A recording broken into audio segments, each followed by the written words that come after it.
નમસ્કાર, આપ જોઈ રહ્યા છો ગુજરાત ફર્સ્ટ. આપની સાથે હું છું નવીન દાફડા. સમાચારો પર નજર કરીએ તો વાતાવરણ બદલાયું છે. મહીસાગર જિલ્લાના વાતાવરણમાં પલટો આવ્યો છે. લુણાવાડા, ખાનપુર, કડાણામાં ભારે પવન સાથે વરસાદ વરસ્યો છે.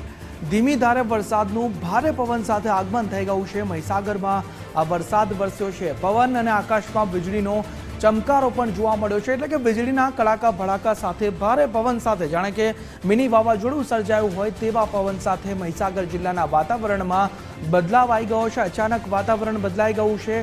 લુણાવાડા, ખાનપુર સહિત વરસાદ વરસી રહ્યો છે. ને આજ મુદ્દે હસમુખ અમારી સાથે જોડાયા છે. હસમુખ, મહીસાગરના વાતાવરણ અત્યારે બદલાયું છે, વધુ વિગતો.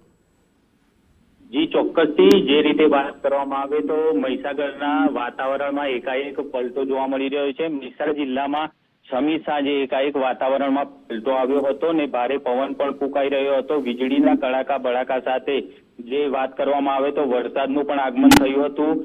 લુણાવાડા, ખાનપુર સહિતના જે કડાણાના જે ગ્રામ્ય વિસ્તારો છે, વિસ્તારોમાં ભારે પવન સાથે વરસાદ ધીમી ધારે શરૂ થયો છે. ત્યારે કહી શકાય કે જે મહીસાગર જિલ્લાના કેટલા એવા વિસ્તારો છે કે જ્યાં વરસાદને લઈને જે વીજળી છે તે વીજળી પણ ગુલ થઈ છે. જી હસમુખ, સમગ્ર માહિતી બદલ આભાર.